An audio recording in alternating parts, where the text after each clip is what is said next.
नमस्कार साथीहरू, स्वागत छ यहाँहरूलाई हाम्रो अर्को रमाइलो यात्रा भिडियोमा। आज हामी दक्षिण कोरियाको अत्यन्तै सुन्दर र प्राकृतिक सौन्दर्यले भरिपूर्ण पर्यटकीय नगर थान्याङतर्फको यात्रामा निस्केका छौँ। पहाडहरूले घेरिएको, नदीहरूले सजिएको अनि इतिहास र संस्कृतिले भरिएको थान्याङ दक्षिण कोरियाकै सबैभन्दा लोकप्रिय पर्यटकीय गन्तव्यहरूमध्ये एक मानिन्छ। यहाँ प्राकृतिक गुफाहरू छन्, ऐतिहासिक किल्लाहरू छन् र प्राचीन कथाहरू छन्। त्यसैले त यहाँ वर्षभरि नै पर्यटकहरूको चहल पहल रहन्छ। यसपालिको यात्रा हाम्रा लागि अझ विशेष छ, किनभने यस यात्रामा मेरा प्रिय मित्र अर्जुनको परिवार र मेरो परिवार सँगै छौँ। थान्याङमा बहिनी समीक्षा र ज्वाइँ राजेश बस्ने भएकाले मित्र अर्जुनसँग यसअघि पनि धेरै पटक यहाँ आइसकेका थियौँ। तर यसपालि हामी मात्र होइन, पुरा परिवार र बच्चाहरू पनि सँगै छन्। त्यसैले यो यात्रा केही विशेष पक्कै हुनेछ। बिहानै हामी स्थानीय बस चढेर छुङजु स्टेसनतर्फ लाग्यौँ र त्यहाँबाट कोरेलको मुगुङवा रेल समात्यौँ। रेल बिस्तारै स्टेसनबाट अगाडि बढ्न थाल्यो। रेलको गतिसँगै हाम्रो उत्साह पनि बढिरहेको थियो। झ्यालबाट बाहिर हेर्दा हरियालीले ढाकिएका पहाड, साना गाउँ र सुन्दर खेतहरू देखिन्थे। कतै त नदी नै रेलसँगै बगिरहेको जस्तो लाग्थ्यो। यात्राको यही त एउटा विशेषता हो। गन्तव्य जतिसुकै सुन्दर भए पनि त्यहाँ पुग्ने बाटो पनि उत्तिकै सुन्दर सम्झनाहरू बनिन्छ।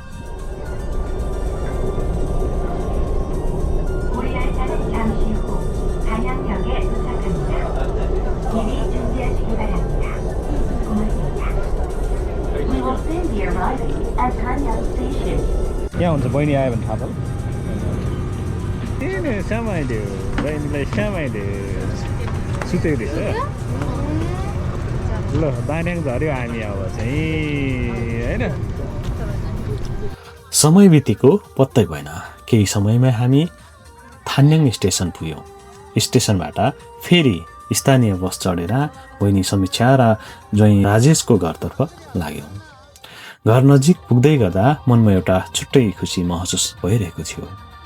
विदेशमा बस्दा आफन्तको घर पुग्नु भनेको आफ्नै घर पुगे जस्तो अनुभूति हुन हो। पुग्ने बित्तिकै बहिनी र ज्वाइँले न्यानो स्वागत गर्नुभयो। त्यहाँ पुगेपछि मात्र थाहा भयो कि भाइ हुमनको परिवार पनि पोछनबाट एक दिन अघि नै आइपुगिसकेको रहेछ। अब त घरमा सङ्ख्या निकै बढिसकेको थियो। हामी पनि थपिएपछि घर साँच्चीकै एउटा सानो जम्बो परिवारमा परिणत भयो। घरभित्रको दृश्य हेर्दा एकछिनका लागि त हामी कोरियामा होइनौँ, नेपालकै कुनै गाउँमा पुगे जस्तो लाग्यो। केटाकेटीहरू कोही खेलौना लिएर खेलिरहेका थिए, कोही लुकामारी खेलिरहेका थिए, त कोही सानो कुरामा झगडा गर्दै फेरि एकैछिनमा मिलेर हाँसिरहेका थिए। उनीहरूको त्यो निष्कपट संसार हेर्दा मन आनन्दित भइरहेको थियो। आजभोलिको व्यस्त जीवनमा र विशेष गरी विदेशमा बसोबास गर्नेहरूका लागि यस्ता क्षणहरू निकै मूल्यवान हुन्छन्। उनीहरूलाई हेर्दा नेपालको पुरानो संयुक्त परिवारको सम्झना आइरहेको थियो। त्यो समय जब एउटै घरमा धेरै पुस्ताहरू सँगै बस्थे र घरमा सधैँ चहल पहल हुन्थ्यो। यता हामी पुराना सम्झनाहरू साटासाट गर्दै गफिरहेका थियौँ। कोही नेपालका पुराना दिनहरू सम्झिरहेका थिए त कोही कोरिया आउँदाको सुरुवाती वर्षहरूका कथाहरू सुनाउँदै थिए। हाँसो ठट्टा र सम्झनाहरूको त्यो वातावरण साँच्चीकै रमाइलो थियो। त्यसैबीच भान्साबाट स्वादिष्ट परिकारको सुगन्ध आउन थाल्यो। हामी सबैले सँगै बसेर भोजन गऱ्यौँ। त्यो भोजनको स्वाद केवल खानाको कारणले मात्र मिठो लागेको थिएन, त्यसमा परिवारको माया, अपनत्व र भेटघाटको खुसी पनि मिसिएको थियो।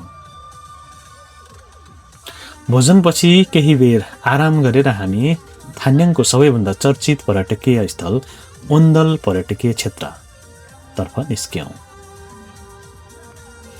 थान्याङमा घुम्न लायक ठाउँहरू धेरै छन्, जस्तै Khojin bridge, Thanyang sky walk, Manchhana sky walk, Dodam Sambung आदि। तर यसपालि हाम्रो रोजाइमा पर्यो इतिहास, संस्कृति र प्रकृतिको अद्भुत सङ्गम मानिने ओन्डल पर्यटकीय क्षेत्र। साना बच्चाहरूसहित हामी जम्मा 15 जना थियौँ। सङ्ख्या धेरै भए पनि ज्वाइँ राजेश र भाइ हुमनको गाडी भएकोले यात्रा निकै सहज बन्यो। सबैजना गाडीमा आफ्नो ठाउँमा बसेपछि हाम्रो अर्को रोमाञ्चक यात्रा सुरु भयो। गाडी अगाडि बढ्दै जाँदा धान्यङको प्राकृतिक सौन्दर्य झन् नजिकबाट देखिन थाल्यो। चारैतिर फैलिएका हरिया पहाडी श्रृङ्खला, सफा र व्यवस्थित सडक अनि साना गाउँहरू। प्रकृतिको काखमा बसेको यो सहर किन पर्यटकहरूको पहिलो रोजाइमा पर्छ भन्ने कुरा यात्राकै क्रममा सहजै बुझ्न सकिन्थे। आउनुपर्छ नि अलिअलि त होइन?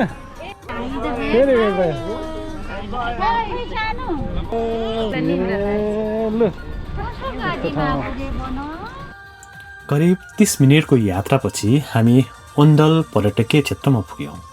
गाडीबाट ओर्लने बित्तिकै वरिपरिको शान्त वातावरण, स्वच्छ हावा र इतिहासको झल्को दिने संरचनाहरूले हाम्रो ध्यान खिच्यो। पहिलो नजरमै यो ठाउँ साधारण पर्यटकीय स्थलभन्दा फरक लाग्यो। यो त कोरियाको इतिहास, संस्कृति र लोककथाको एउटा जीवित सङ्ग्रहालय जस्तै थियो।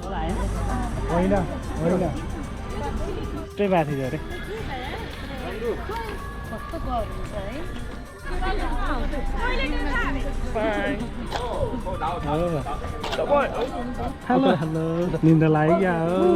हेलो भन्नु निन्दा लाग्यो? खै हेलो निन्दा लाग्यो? ल टिकट काटेर हामी चाहिँ यहाँ 15 जना चाहियो होइन? ल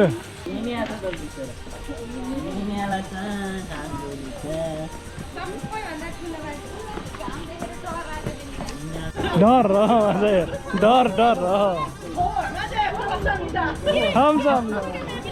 भिडियो ल खोइ यता हेर ल यता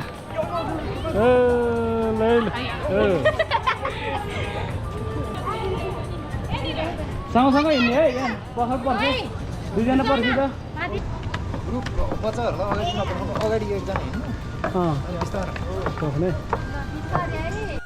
यहाँको सबैभन्दा ठुलो आकर्षण मध्ये एक हो ओन्डल गुफा। बाहिरबाट हेर्दा यो सामान्य गुफा जस्तो देखिए पनि यसको भित्री इतिहास करोडौं वर्ष पुरानो छ। भूगर्भ वैज्ञानिकहरूका अनुसार यो गुफा भनेको चुनढुङ्गाको चट्टान करिब 45 करोड वर्ष पुरानो प्यालियोजोइक युग मानिन्छ। मानव सभ्यता त परको कुरा, त्यस समयमा पृथ्वीमा आजका धेरै जीवजन्तुहरू समेत अस्तित्वमा थिएनन्। लाखौं वर्षसम्म पानीले चुनढुङ्गालाई बिस्तारै पगाल्दै र आकार दिँदै जाँदा आजको यो अद्भुत गुफा बनेको हो। मानौ प्रकृतिले समयको क्यानभासमा कोरेको एउटा जीवन्त कलाकृति। गुफाको प्रवेशद्वारबाट भित्र पस्न साथ वातावरण पूर्ण रूपमा बदलियो। बाहिर वसन्तको न्यानो मौसम थियो, तर भित्र प्रवेश गर्दा एकाएक चिसो हावा महसुस भयो। यस गुफाभित्रको तापक्रम वर्षभरि नै करिब 16 डिग्री सेल्सियस रहने गर्दछ। त्यसैले गर्मी मौसममा पनि यहाँ पस्दा प्राकृतिक एयर कन्डिसनभित्र पुगे जस्तो अनुभूति हुन्छ। गुफाभित्रका भित्ताहरूमा बनेका प्राकृतिक आकृतिहरू अत्यन्तै आकर्षक थिए। कतै झुन्डिएका स्ट्यालेक्टमाइटहरू, कतै तलबाट माथि बढेका स्ट्यालेक्माइटहरू, कतै पानीका थोपाहरू अझै पनि चट्टानमा टक्किरहेका थिए। बच्चाहरूका लागि यो अनुभव अझ रोचक थियो।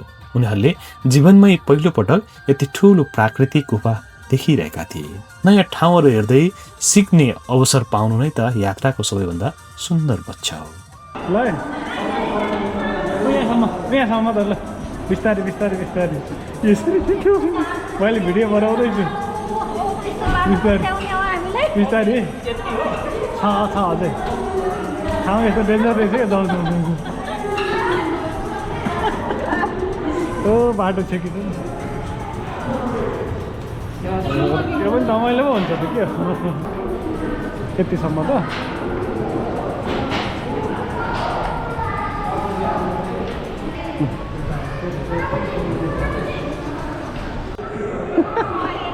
यतिसम्म मात्रै हो पुग्यो फर्क्यो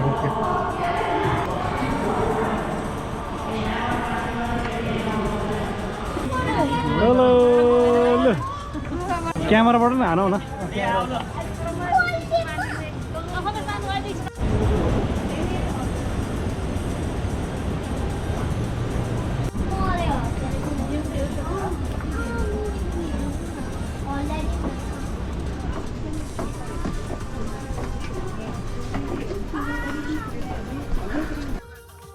गुफा भ्रमणपछि हामी अर्को आकर्षण उन्डल ड्रामा सेट तर्फ लाग्यौँ। यो स्थान धेरै ऐतिहासिक कोरियाली नाटक र चलचित्रहरूको छायाङ्कनका लागि निर्माण गरेको हो। भित्र प्रवेश गर्ने बित्तिकै हामी समयको यात्रा गरेर सयौं वर्ष पछाडि पुगे जस्तो महसुस भयो। पुरानो दरबार, परम्परागत घर र बजार क्षेत्रहरू यति वास्तविक देखिन्थे कि यदि कसैले यो नाटकको सेट हो भनेर नभनिदिने हो भने धेरैले यसलाई साँचो ऐतिहासिक सहर नै ठान्न सक्छन्। यो क्षेत्र केवल प्राकृतिक सौन्दर्य र ऐतिहासिक संरचनाहरूको सङ्ग्रह मात्र होइन, यो एउटा यस्तो ठाउँ पनि हो जहाँ प्रेम, त्याग, साहस र निष्ठाको कथा आजसम्म जीवित छ। कोरियाली इतिहासमा विशेष स्थान बनाएका उन्डल जनरल र प्याङ्गाङ राजकुमारीको ऐतिहासिक लोककथा यही ठाउँसँग जोडिएको छ। हामी त्यहाँको प्रदर्शनी हलतर्फ लाग्यौँ, जहाँ रहेका चित्र र मूर्तिहरूले हामीलाई सयौं वर्ष पुरानो कथातर्फ डोर्याए। लोककथा अनुसार प्राचीन गोकुर्यो राज्यका राजकुमारी प्याङ्गाङ सानैदेखि धेरै रुने गर्थिन्। उनलाई फकाउन राजा प्राय ठट्टा गर्दै भन्थे, यदि तिमी यसरी नै रोइरह्यो भने म तिमीलाई गाउँको लाटो उन्डलसँग विवाह गरिदिन्छु। उन्डल त्यसबेला गाउँका एक गरिब, साधारण र केही सुस्त युवकका रूपमा चिनिन्थे। राजाको त्यो कुरा केवल ठट्टा थियो, तर राजकुमारी हुर्किँदै गएपछि उनले आफ्नो पिताको त्यही वचनलाई सम्झिन् र दरबार छोडेर उन्डललाई खोज्न निस्किन्। सुरुमा उन्डलकी आमाले उनीहरूको दयनीय अवस्थाका कारण राजकुमारीलाई फर्किन आग्रह गरिन्, तर राजकुमारी दृढ थिइन्। उनीहरूको दयनीय अवस्थाका कारण राजकुमारीलाई फर्किन आग्रह गरिन्, तर राजकुमारी दृढ थिइन्। उनले आफूसँग भएको सुनका गहना बेचेर उन्डलका लागि राम्रो घोडा किनिदिन् र उनलाई युद्धकला सिक्न प्रेरित गरिन्। राजकुमारीकै विश्वासका कारण उन्डलको जीवन बदलियो। एकपटक राजाले आयोजना गरेको ठुलो शिकार प्रतियोगितामा उन्डलले आफ्नो उत्कृष्ट प्रदर्शन गरेर राजा र दरबारलाई प्रभावित पारे। अन्ततः राजाले पनि आफ्नो गल्ती स्वीकार गर्दै उन्डललाई आफ्ना ज्वाइँ र राज्यको सम्मानित योद्धाका रूपमा स्वीकार गरे।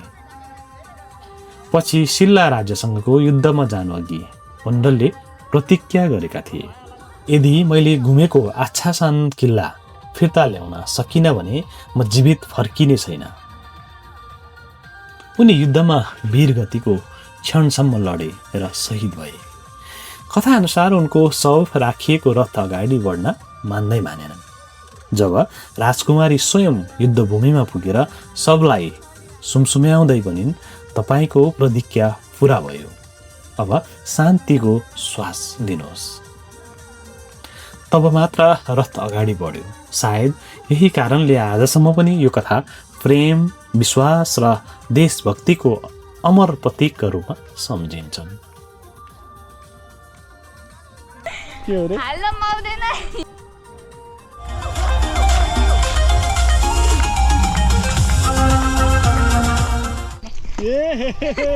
भाइरल यो भाइरल भाइरल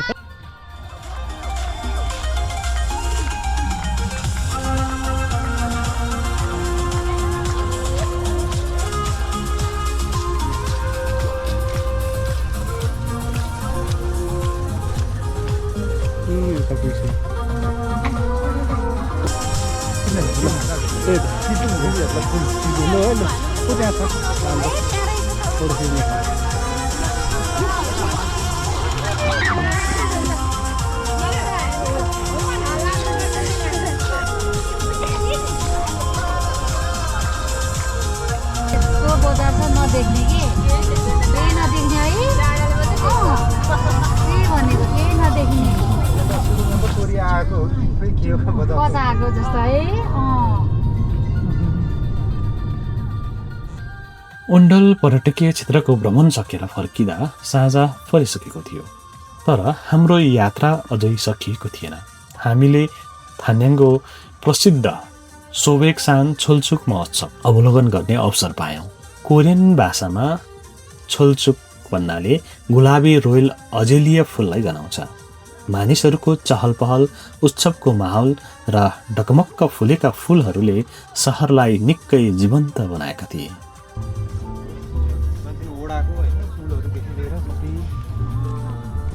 त्यही हो है यो खतरा छ एउटा स्तरीय पुल होइन त यो यस्तो खतरा छ माथि आउँदैदेखि गर्मी होइन त्यो खोलाको साथी पोस्ट पर्दैन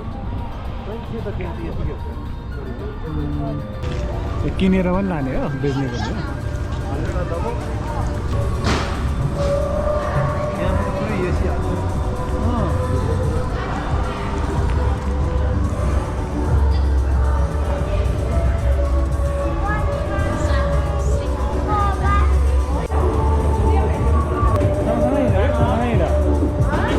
सँगसँगै हिँड क्या नानी आऊ बहिनीहरू हेर न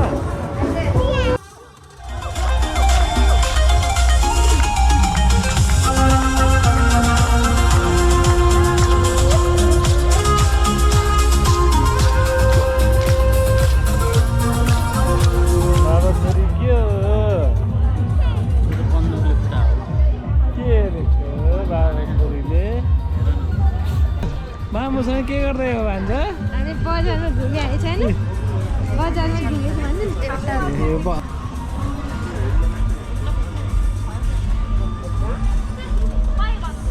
हेलो दुईजना जोडी मिलिया छ दिदी बहिनी हो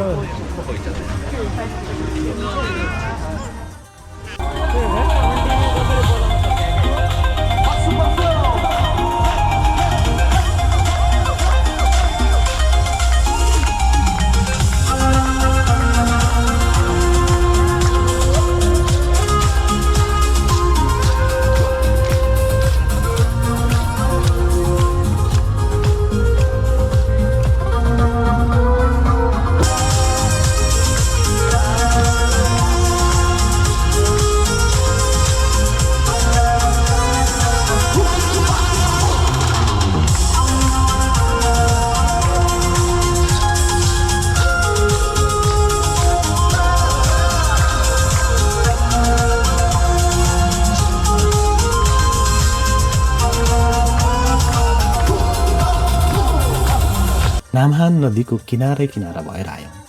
नदी किनारमा जडान गरिएको रङ्गीन बत्तीहरूको प्रतिबिम्ब पानीमा परेर निकै मनमोहक दृश्य देखिन्थ्यो।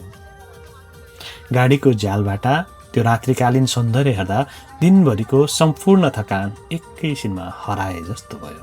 यसरी हाम्रो थान्याङ यात्रा सम्झनाहरूले भरिएको एउटा सुन्दर अध्याय बन्दै समाप्त भयो।